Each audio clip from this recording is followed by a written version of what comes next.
मित्रांनो, तुमचं पुन्हा एकदा GB स्टोरी टेलर या यूट्यूब चॅनलवर स्वागत आहे. आजच्या आपल्या गोष्टीचं नाव आहे उतारा, लेखिका ज्योती गोरे. पण गोष्ट सुरू करण्याआधी जर कोणी या चॅनलवर पहिल्यांदाच आलेले असाल तर त्यांनी ह्या चॅनलला सबस्क्राईब करायला विसरू नका.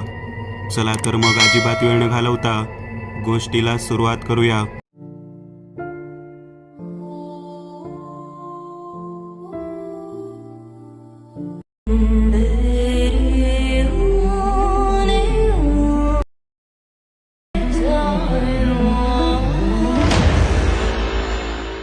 मीना व सुभाष मध्य मुंबईत घाटकोपर स्थित एक तरुण मध्यमवर्गीय जोडपे. घरात सुभाष, त्याची पत्नी मीना व सुभाषच्या कॉलेजला जाणारा लहान भाऊ नितीन असे तिघे. सुभाषचे आई वडील हयात नव्हते. घाटकोपरमध्ये असणाऱ्या छोट्या एकमेकांना लागून असणाऱ्या बैठ्या चाळीपैकी एकात ते राहत होते. सुभाष एका प्रायव्हेट कंपनीत नोकरीला, तर मीना गृहिणी. नितीन जवळच्याच एका कॉलेजमध्ये 13वीत शिकायला. छोटेसे, छान, हसते खेळते कुटुंब. सुभाष कामावरून संध्याकाळी 7 वाजता घरी आला. मीना, अगं चहा टाक जरा पटकन, दमायला झालंय, ट्रेनच्या गर्दीने जीव नकोसा होतो. सुभाष म्हणाला. हो, आले चहा घेऊन. मीना लगबगीने किचनमधून बाहेर येऊन म्हणाली. सुभाषने बाथरूममध्ये जाऊन अंगावर पाणी घेतले. त्याला जरा फ्रेश वाटले. घरात वापरायचे कपडे घालून तो बाहेरच्या खोलीत येऊन बसला. 2 चहाचे कप घेऊन मीना बाहेर आली. एक सुभाषना दिला आणि तिथेच बसून स्वतःही चहा घेऊ लागली. काय ग, तुझा लाडका दीर नितीन कुठे आहे? संध्याकाळचे 7:30 व्हायला आले. यावेळेस कुठे असणार भाऊजी? नेहमीप्रमाणे बाजूच्या मैदानावर क्रिकेटचा नाहीतर कबड्डीचा डाव रंगला असेल, मीना हसतच म्हणाली. सुभाष चहा पिता पिता थांबला. थोडासा हसला. त्याला कितीदा सांगितलं तरी भानच राहत नाही. अंधार पडण्याआधी घरी येत जा म्हणून. अगदीच दिसेनासे व्हायला लागलं की मगच यांची पावलं घराकडे वळतात. एवढं केळून काय देशाच्या संघात जागा मिळवायची आहे का? निदान ते तरी करा म्हणावं. कॉलेजला जाणारा मुलगा आहे तो. अभ्यास करावा, नोकरीचं बघावं, हेही भान नाही यांना. जाऊ द्या हो, लहान आहेत भाऊजी अजून 2 नाही तर 3 वर्ष खेळतील, फिरतील. नंतर आयुष्यभर करायचीच आहे नोकरी. एक खेळण्याचं आणि त्यांच्या जिवलग मित्राबरोबर फिरण्याचं सोडलं तर बाकी काही त्रास नसतो त्यांचा. मीना म्हणाली. बरं, तुझी आज रात्रीची गाडी आहे ना? माहेरी जायचं आहे, लक्षात आहे ना? आवर आता पटकन, जेवून तुला गाडीला बसवून येतो. पोचलीस की फोन कर. सुभाष म्हणाला. हो, झालंय तसं आवरून, जेवणाचं होतच आलंय. मीना म्हणाली. ठीक आहे. चहाचा शेवटचा घोट घेता घेता सुभाष म्हणाला. मीना लगबगीने किचनकडे गेली. बराबर सर्व स्वयंपाक आवरला. तसं सर्व सामान बॅगेत भरून झालंच होतं. त्यावर एक शेवटची नजर मारून तिने काही राहिलं नाही ना याची खात्री केली. रात्री जेवणं झाली. मध्येच केव्हा तरी नितीन घरी आलेला होता. तोही जेवला. मीनाने निघण्याची तयारी केली. वहिनीला सोडून येतो रे, सुभाष नितीनला म्हणाला. नितीनने मान हलवली. वहिनीला निरोप दिला. सुभाष व मीना सामान उचलून निघाले. सुभाषने मीनाला कोकणात तिच्या गावी जाणाऱ्या बसमध्ये बसवलं आणि तो घरी आला. नितीनचा जिवलग मित्र प्रकाश उर्फ पक्या घरी येऊन बसलाच होता नेहमीप्रमाणे. दोघांनाही एकमेकांशिवाय चैनच पडत नसे. एकही दिवस.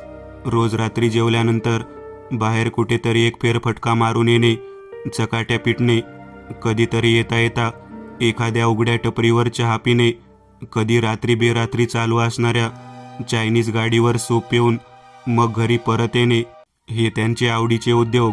काय पक्या, आज दौरा काढला नाही? सुभाषने मुद्दाम विचारले. नाही दादा, नित्या म्हणाला तुम्ही वहिनींना सोडायला गेलाय, त्यामुळे दादा येईपर्यंत थांबूया. अच्छा, तुम्ही बोलत बसा, मला कामावर जायचंय सकाळी, मी झोपतो आता, सुभाष म्हणाला. आणि हो, तुम्ही आटपा गप्पा, जास्त उशीर करू नका. अभ्यासाचं बघा जरा. हो दादा, जास्त वेळ नाही बसणार, तू झोप, नितीनने त्याला आश्वस्त केले. सुभाष झोपी गेला. थोड्या वेळाने प्रकाशही निघून गेला व नितीनही झोपी गेला. 4-5 दिवस मीना घरात नाही. म्हणजे जेवण, घरातील कामही त्या दोघांनाच बघायची होती. पण मीनाची ही गावची भेट त्या हसत्या खेळत्या घराचा रंग उडवणारी ठरणार होती याची त्या शांत झोपणाऱ्या भावांना जराही कल्पना नव्हती. दुसऱ्या दिवशी गावी पोहोचल्याचा मीनाचा फोन झाला आणि सुभाष निश्चिंत झाला. परत निघताना फोन कर, तो म्हणाला. हो करेन, काळजी करू नका, मीनाने सांगितले. फोन ठेवला आणि सुभाष त्याच्या कामाच्या गडबडीत गुंतून गेला. मीना नसल्यामुळे त्याला डब्याचीही अडचण होतीच. त्याची थोडीशी धांदल उडाली होती. त्यातच नितीन अजूनही जबाबदारीने वागत नसल्याने सुभाषवर कामाचा ताण पडला होता. नितीन त्याचा तसा लाडका असल्याने सुभाष त्याला जास्त ओरडूही शकत नव्हता. नितीन, निघतोय मी, कॉलेज करून वेळेवर घरी ये आणि संध्याकाळी मला कामात मदत कर, सुभाषने कामावर निघता निघता नितीनला बजावलं. हो दादा, तुला हवं तर आज मी संध्याकाळी घरीच थांबेन, खेळायला नाही जाणार, नितीनने उत्तर दिले. ठीक आहे, निघतो. सुभाष कामावर गेला. थोड्या वेळाने नितीनही कॉलेजला निघाला. बोलल्याप्रमाणे त्या दिवशी तरी नितीन मदत करण्यासाठी घरी थांबला. रात्री जेवण झालीच असतील की प्रकाश नेहमीप्रमाणे नितीनला हाक मारायला हजर. चल नित्या, पाय मोकळे करून येऊ, प्रकाश म्हणाला. काय रे पक्या, रोज बाहेर हुंदडायलाच हवं का, सुभाष दादाने विचारलंच. तसं काही नाही रे दादा, पण नित्याबरोबर असण्याची सवय झाली आहे, नसला की चुकल्यासारखं होतं. बरं जा, पण जास्त वेळ लावू नका रे. ठीक आहे दादा, आलोच मी, असे म्हणून नितीनने पटकन चप्पल पायात सरकवली आणि सटकला बाहेर. प्रकाश बरोबर. आज त्याची संध्याकाळची मॅचही चुकली होती ना. रात्री 11-11:30ला नितीन घरी परत आला आणि सुभाष व नितीन झोपी गेले. 5 दिवसानंतर मीनाचा फोन आला की आज रात्रीच्या बसने घरी यायला निघते. सुभाषला आनंद झाला. नाही म्हटलं तरी तिची अनुपस्थिती त्याला जाणवत होतीच. मीनाशिवाय ते घर त्याला प्राण नसल्यासारखे वाटत होते. येतो मी सकाळी न्यायला, बसची वेळ वगैरे विचारून सुभाषने फोन ठेवला. दुसऱ्या दिवशी सकाळी तो मीनाला आणायला बस स्टँडवर गेला. मीना गाडीतून उतरली. सुभाष तिच्याकडे बघून खुशीत हसला खरा, पण त्याचे हास्य लगेचच लोपले. चेहरा किती ओढल्यासारखा दिसतो हिचा, डोळ्याखाली काळी वर्तुळे आली आहेत. प्रवास मानवलेला दिसत नाही हिला यावेळी, त्याच्या मनात आले. मीनाही हसली सुभाषकडे पाहून. असंच जुजबी बोलून दोघेही सामान घेऊन घरी आले. मीना तब्येतीनेही थोडी अशक्त झाल्यासारखी वाटत होती. सुभाषने रात्री विचारलं तिला, काय ग, थकल्यासारखी दिसतेस, दगदग झाली का खूप, कुठे बाहेर फिरायला गेला होतात का? थकवा तर वाटतोय, पण बाहेरगावी असं कुठे गेलो नव्हतो, गावातच आजूबाजूला रानात नदीकाठी थोडे फिरायला गेलो होतो आम्ही 2-4 वेळा, मीना म्हणाली. आराम कर आता, जास्त दगदग करू नकोस, सुभाष काळजीने म्हणाला. हो, झोपतेच आता, मीना म्हणाली आणि लगेचच आडवी झाली. थोड्या वेळातच तिला झोप लागली. रात्र वर आली आणि कुडबुड कुडबुड आवाजाने सुभाषला जाग आली. समोरचे दृश्य पाहून त्याच्या पोटात खड्डाच पडला. मीना अंथरुणावर उठून बसली होती. केस पिंजारलेले, डोळे गरगर फिरवत काहीतरी पुटपुटत होती. तिचा चेहरा भयानक दिसत होता. नेहमीची साधी प्रेमळ मीना कुठेतरी गायब झाली होती. मीना, काय झालं, असं का करतेस राणी, सुभाषने घाबरत घाबरत तिला विचारलं. काय काय म्हणालास, एक भसाडा पुरुषी आवाज आला मीनाच्या तोंडून. तो बघ, तो येतोय, पुन्हा तोच भयानक आवाज. कोण तो, पुन्हा सुभाषने विचारलं धीर एकवटून. तो येतोय, जिवंत सोडणार नाही तो कुणालाच, मीनाच्या तोंडून पुन्हा भयानक आवाज आला. मीना, स्वप्न पडलं का तुला, दमली असशील, झोप बरं, झोप झाली की बरं वाटेल. नाही, तो येतोय, तो येणार आहे. आता मात्र सुभाषची भीतीने गाळण उडाली. हळूच तिथून बाजूला होत त्याने नितीनला उठवलं. तो प्रकार बघून नितीनची सुद्धा पाचावर धारण बसली. आपली साधीसुधी वहिनी आणि हे कसलं तिचं भयान रूप, कसला हा आवाज आणि काय होतंय काय हे. दोघे रात्रभर घाबरून बसून राहिले. पहाटे पहाटे मीनाला पुन्हा झोप लागली आणि हे दोघेही जरा झोपी गेले. सकाळी उठल्यानंतर मीना थोडीशी थकल्यासारखी दिसत होती खरी, पण आपण काय केलं हे तिला आठवत असल्यासारखं तिच्या चेहऱ्यावरून वाटत तरी नव्हतं. सुभाष व नितीन मध्येच घाबरून तिच्याकडे पाहत होते, अंदाज घेत होते, पण मीना नेहमीसारखी तिच्या कामाला लागली होती. सुभाष व नितीनही मग आपापल्या कामाला निघून गेले. रात्री सुभाष भीतभीतच झोपण्यास गेला. काही वेळातच मीना झोपी गेली. सुभाषला कामाने थकल्याने झोप लागली. अर्धी रात्र उलटून गेली न गेली. तोच पुन्हा, तो येतोय. मीनाच्या भसाड्या आवाजाने सुभाषची झोप मोडली. पुन्हा तोच प्रकार. आता मात्र सुभाष रात्रभर जीव मुठीत घेऊन राहिला. गरगर डोळे फिरवत अधूनमधून मीना त्याच्याकडे पाहत होती, जसं काही डोळ्यांनीच त्याला खाणार होती. मधूनच विचित्र पद्धतीने मान फिरवत वेडेवाकडे हातवारे करीत होती. कशीबशी रात्र सरली आणि पहाटे पहाटे कुठे मीना झोपी गेली. घाबरत घाबरतच सुभाष देखील झोपला. आज काही करून गावी फोन करून विचारायचेच त्याने निश्चय केला. दुसऱ्या दिवशी सकाळी मीनाच्या नकळत तिच्या माहेरी त्याने फोन केला. त्यांच्या कानावर हा सगळा प्रकार घातला. त्यांच्याकडून त्याला समजलं की नदीकाठच्या ज्या भागात मीना फिरायला गेली होती तिकडे कोणी जात नाही. तो भाग बाधित, वाईट शक्तींनी भारलेला. तो भाग बाधित म्हणून ओळखला जातो आणि त्याबद्दल तिला सर्व ओरडलेही होते. अरे देवा, काय करू आता? सुभाषला काही सुचेना. त्याने नितीनच्याही कानावर घातले सर्व, पण तो तर कॉलेजला जाणारा, अजून कसलीच फारशी जबाबदारी अंगावर न पडलेला. तो काय सुचवणार? पण तरीही नितीन बोललाच, दादा, मला वाटतं आपण वहिनीला चांगल्या डॉक्टरकडे नेऊया.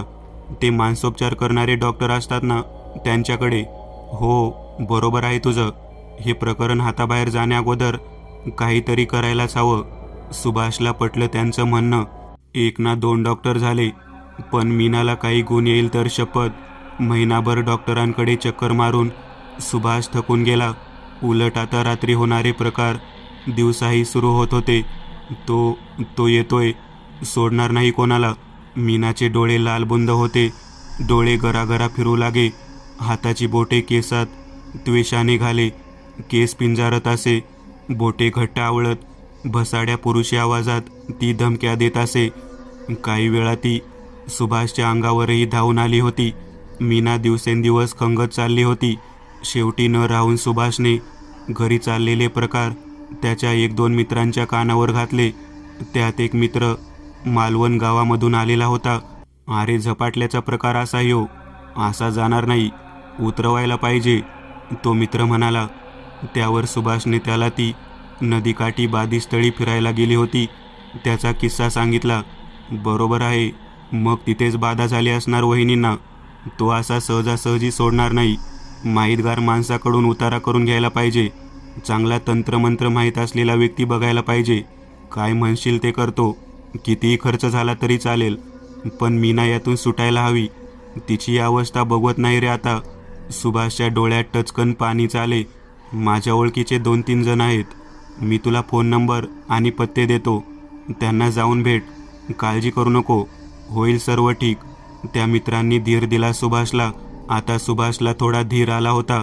याही मार्गाने पाहू करून प्रयत्न त्याने विचार केला. मित्राने सुचवलेली पहिली व्यक्ती मुंबईबाहेर तासाभराच्या अंतरावर ठाणे येथे स्थित असणारी होती. नितीन व सुभाष कसेबसे मीनाला तिथे घेऊन गेले. तिथे इतरही काही व्यक्ती जमलेल्या दिसत होत्या. त्या बाबांनी एकीकडे विभूतीचे पात्र तर दुसरीकडे नारळ, धागे इत्यादी काही वस्तू ठेवलेल्या दिसत होत्या. एका ताटात लोक स्वच्छेने दक्षिणा टाकत होते. सुभाषचा नंबर आल्यावर त्याने बाबांना सर्व हकीकत सांगितली. त्यांनी मीनाकडे पाहिले, डोळे मिटल्यासारखे केले. पुन्हा रोखून मीनाकडे पाहिले आणि बाजूच्या तबकातील विभूती मीनाच्या डोक्याला लावून काहीतरी पुटपुटायला सुरुवात केली. त्याबरोबर मीना चवताळली. विचित्र आवाजात गुरगुरू लागली. एका बाजूने सुभाष तर एका बाजूने नितीन तिला पकडून होता.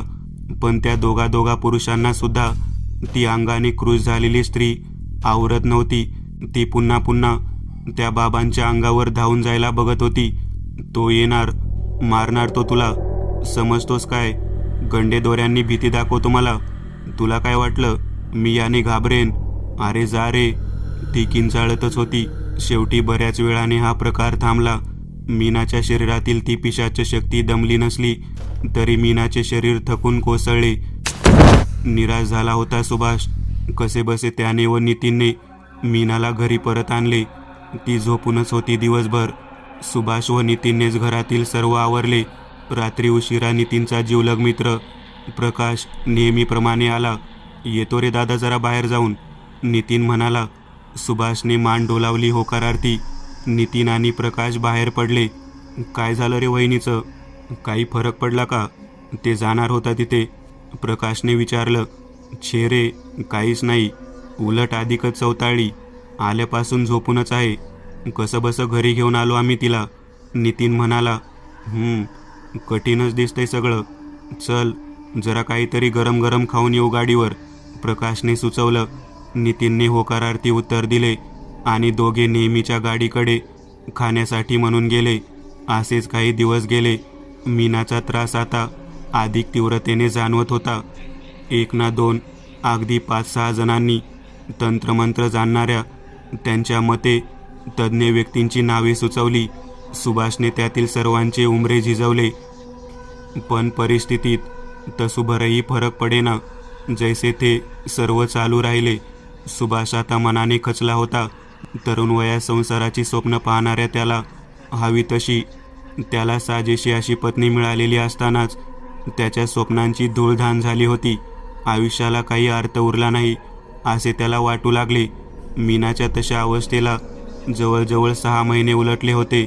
त्याच्याने घेता येईल तेवढी तो तिची काळजी घेत होता.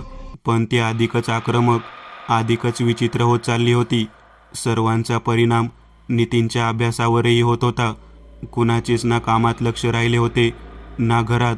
आला दिवस ते ढकलत होते. अशातच एके दिवशी सुभाषच्या ऑफिसमध्ये असणाऱ्या एका व्यक्तीने त्याच्या परिचिताकडून कळलेल्या एका मुसलमान तांत्रिकाविषयी सुभाषला सांगितले. सर्व करून थकलेल्या सुभाषला काही घडेल यावर आता विश्वास उरला नव्हता. पण करून पाहू, झालं शेवटचा प्रयत्न असा विचार करून सुभाषने घेतली माहिती त्या व्यक्तीबद्दल. सुभाषने त्या मस्तान बाबांना संपर्क केला. त्यांना सर्व माहिती दिली. हो जाएगा बेटा, चिंता मत करो, मैं उतारूंगा वो उतारा करके देता हूँ. समंदर में जाके उसे छोड़ के आना, त्यांनी आश्वस्त केले. ठीक आहे बाबा. सुभाषने त्यांना प्रणाम केला आणि घरी निघाला. ठरलेल्या दिवशी ठरलेल्या वेळेला मस्तान बाबा घरी आले. काळीभोर कपनी, हिरव्या रंगाचा डोक्याला गुंडाळलेला कपडा, कपाळावर काळा टिळा आणि हातात एक कापडी झोळी असा त्यांचा वेश होता. सुभाषने बाबांना नमस्कार केला. बसायला सांगून पिण्यास पाणी दिले. उसे अंदर ही रहने दो, रूह बड़ी जालिम है, मैं तैयारी कर लेता हूँ, फिर उसे बुलाना बाहर, बाबा म्हणाले. जी बाबा. बाबांनी झोळीतून एक एक तांत्रिक वस्तू बाहेर काढायला सुरुवात केली. ऊद, लिंबू, कसलीशी यंत्र, धागे इत्यादी बरंच काही. सर्व मांडामांड केली. डोळे मिटून ते काही क्षण बसून राहिले आणि त्यांनी सुभाषला मीनाला बाहेर आणण्याची खूण केली.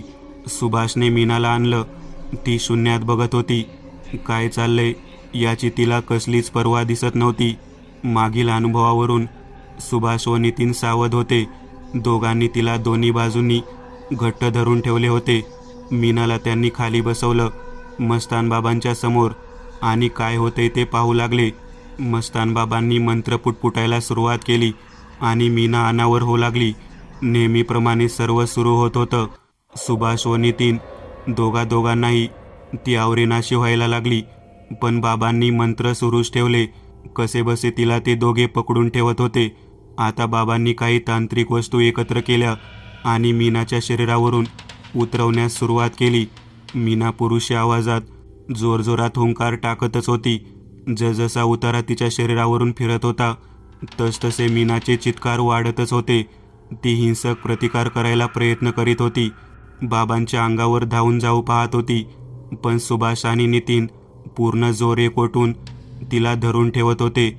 तिला सांभाळताना त्यांची अक्षरशः त्रेधा तिरपीट उडत होती. जसा उतारा तिच्या शरीरावरून उतरू लागला तसतसे आतापर्यंत हिंसक आणि पूर्ण शक्तीनिशी होणारा तिचा प्रतिकार आता लटका पडू लागला होता. तिचे शरीर शांत होऊ लागले. अंगावर धावून जाणारी मीना आता धापा टाकत होती. जसे काही त्या उतार्याच्या मंत्रशक्तीपुढे तिच्यातल्या पिशाचिक शक्तीचे काही चालीनासे झाले होते. मीनाचे शरीर आता शांत होत गेले. तिचा सर्व प्रतिकार संपला आणि जवळजवळ बेशुद्ध होऊन ती खाली कोसळली. सुभाषने तिला सावरले आणि जमिनीवर आडवे केले. बाबांचे काम आता संपले होते. ते त्या पिशाचिक शक्तीपुढे जिंकले होते. त्यांनी तो उतारा एका काळ्या कपड्यात गुंडाळला आणि सुभाषच्या हाती दिला. इसे अच्छे से बांध के रखो, समंदर में इसका विसर्जन होना चाहिए. ध्यान रहे ये लड़की फिर से इसे छूने ना पाए. हो सके तो आज ही इसे समंदर में बहा दो, ये अब ठीक हो जाएगी. सुभाषच्या डोळ्यात कृतज्ञता दाटून आली. त्याला विश्वासच बसत नव्हता. आतापर्यंत त्याने इतके प्रयत्न केले होते परंतु एकाही प्रयत्नाला यश आले नव्हते. आता मात्र त्याला थोडेसे वेगळे जाणवत होते. या खेपेला बहुतेक त्याच्या प्रयत्नांना यश येणार होते. त्याला विश्वास वाटला, कळेलच आपल्याला 1-2 दिवसात फरक पडतो की नाही ते. सुभाषच्या मनात आले. थकून खाली कोसळलेल्या मीनाला त्याने नितीनच्या मदतीने आत नेऊन झोपवले. बाहेर येऊन बाबांचे आभार व्यक्त केले. त्यांना दक्षिणा दिली व बाबांना त्यांनी आदरपूर्वक निरोप दिला. आता महत्त्वाचं होतं ते तो उतारा लवकरात लवकर समुद्रात विसर्जित करणं. ती जोखीम घरात फार काळ राहणं धोकादायक होतं. अगोदरच 6 महिन्यापेक्षा जास्त काळ त्यांनी तो त्रास सोसला होता. आता आणखी काही चूक व्हायला नको. सुभाषने नितीनला रात्री तो उतारा हळू समुद्रात नेऊन सोडू नये म्हणून सांगितलं.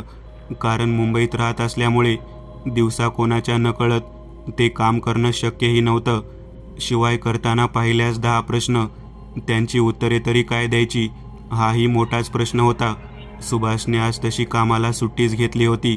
मीनाला जाग आल्यास ती कशी वागेल, काय वागेल काही सांगता येत नव्हते. त्यामुळे सुभाषने मीनाजवळ थांबणे आवश्यकच होते. त्यामुळे उतारा विसर्जित करण्यासाठी नितीनला जाणे भाग होते. रात्र झाल्यावर नितीन जेव्हा फिरायला बाहेर पडतो त्यावेळेस त्याने ते काम उरकून यावे असे सुभाषने सांगितले. नितीनने होकार दिला. रात्री जाणे सर्वच दृष्टीने सोयीचे होते. त्याला त्याचा जिवलग मित्र प्रकाशची सोबतसुद्धा मिळणार होती. रात्र झाली. कसेबसे 2 घास पोटात ढकलले. सुभाष व नितीनने. मीना अजून झोपूनच होती पण आता तिचा चेहरा बराच शांत दिसत होता. दिवसभरात ती पूर्वीप्रमाणे किंचाळत उठलेली देखील नव्हती. तेवढे सुभाष व नितीनला हायसे वाटण्यास कारण झाले होते. प्रकाश आला की आता निघायचंच. नितीन कपडे बदलून तयारीतच होता. प्रकाश नेहमीप्रमाणे आला. चल निघूया, नितीन म्हणाला. नितीनला कधी नव्हे ते घाई करताना पाहून प्रकाशला आश्चर्य वाटले पण तो काही बोलला नाही. निघाले दोघे बाहेर. प्रकाशने नेहमीप्रमाणे त्याची बाईक आणली होती. नितीनने घेतला तो काळ्या कपड्यात गुंडाळलेला उतारा व्यवस्थित एका पिशवीत ठेवला आणि प्रकाशच्या बाईक जवळ येऊन उभा राहिला. जरा डिकी उघड. का रे, काय झालं? आज ते तांत्रिक बाबा आले होते ना, त्यांनी उतारा दिला आहे. वहिनीवरून मंत्रिविधीने उतरवून समुद्रात विसर्जित करायला सांगितलं आहे. आज समुद्राकडे घे गाडी, कोळीवाड्यावरून जाऊया, नितीन म्हणाला. अरे किती काय काय कराल तुम्ही? 6 महिने झाले आजपर्यंत एवढा त्रास घेतलात, काय उपयोग झाला? त्रास वाढत गेलाय तुमचा. बस कर आता, तुझं नीट लक्षही नसतं अलीकडे. त्यामुळे प्रकाश थोडासा वैतागूनच म्हणाला. आज शेवटचाच उपाय म्हणून करून बघितलंय. दादा म्हणाला, यापुढे जे होईल ते होईल, पण आज एवढा उतारा सोडूया समुद्रात, बघू काय होतं ते. नितीनने उत्तर दिले. ठीक आहे. प्रकाशने बाईकची डिकी उघडली. त्यात त्या उतार्याची छोटी थैली ठेवली. डिकी बंद केली आणि बाईक स्टार्ट केली. त्यांची बाईक आता कोळीवाड्याच्या दिशेने निघाली. डिसेंबरचा महिना होता तो. चांगलीच थंडी पडायला लागली होती. थंडगार वारे त्यांच्या अंगाला झोंबू लागले. अंगावर काटा येत होता. हळूहळू ते मुख्य रस्ता सोडून कोळीवाड्याच्या रस्त्याला लागले. रात्रीची वेळ असल्याने रस्ता तसा सुनसान होता. कुठेतरी एखाद्या कोपऱ्यावर कोणीतरी 2-4 शेकोटी पेटवून बसलेले दिसत होते. तर कुठे कुठे गरम गरम वडापाव वा चायनीजच्या एका दुसऱ्या गाड्या सुरू होत्या. त्यांच्या भोवती तेवढी थोडीफार माणसे होती. बाकी रस्त्यावर कुठेही चिटपाखरूही नजरेस पडत नव्हते. थंडी अंगावर यायला लागली होती प्रकाशच्या. तेवढ्या समोर एक चायनीजची गाडी उभी असलेली दिसली. 2-3 जण सोडले तर तिथे फार गर्दीही नव्हती. प्रकाशने बाईक त्या चायनीजच्या गाडीजवळ उभी केली. उतर, जरा गरम गरम सूप पिऊ, थंडी जाईल अंगातली, तो नितीनला म्हणाला. नितीन बाईकवरून उतरला. नेहमीची सवय होती अशी त्यांना. कधी वडापाव खाऊन तर कधी चहा किंवा चायनीज सूप पिऊन ते घरी येत. आज तर बरीच थंडी पडलेली होती. नितीनला सुद्धा ऊब मिळण्याची गरज वाटतच होती. चायनीज गाडी समोर जाऊन त्यांनी 2 सूपची ऑर्डर दिली. सूप तयार होईपर्यंत ते वाट बघू लागले. बाजूलाच 8-10 पावलांवर एक शेकोटी पेटवलेली होती आणि एक जण तिथे शेक घेत बसलेला होता. त्याकडे पाहूनच प्रकाशला बरं वाटलं. तो पुढे झाला. शेकोटीवर धरून हात शेकू लागला. समोर बसलेला माणूस त्याच्याकडे बघून हसला. बसा पाहिजे तर, तो माणूस बोलला. हो, थंडी खूपच आहे, प्रकाश त्याला म्हणाला आणि तिथेच खाली बसला. त्याच्या पाठोपाठ नितीनही तिथे आला आणि खाली बसला. बाईकच्या डिक्कीत असणारा तो उतारा, त्याबद्दल त्यांना जणू काही आता विसर पडला होता. पण तो उतारा त्यांना कसा विसरणार होता? त्याला संपवायला ते निघाले होते ना. मित्रांनो, आज पुरतं एवढंच. तुम्हाला जर काही गोष्ट आवडली असेल तर नक्की लाईक करा. तुमच्यापैकी बरेचसे जण व्हिडिओ लाईक न करताच पळून जातात. पण हा जर व्हिडिओ तुम्ही लाईक केला तर मला जरा बरं वाटेल आणि असेच भारी भारी व्हिडिओ बनवायची माझ्यात एनर्जी येईल. त्यामुळे नक्की लाईक करा. आणि अजूनही कोणी या चॅनलला सबस्क्राईब केलेलं नसाल तर लगेच सबस्क्राईब करून टाका. आणि बाजूची घंटी ती मात्र दाबायला विसरू नका. देवाची घंटी आहे ती. चला तर मग पुन्हा भेटूया अशीच एक आगळी वेगळी गोष्ट घेऊन पुढच्या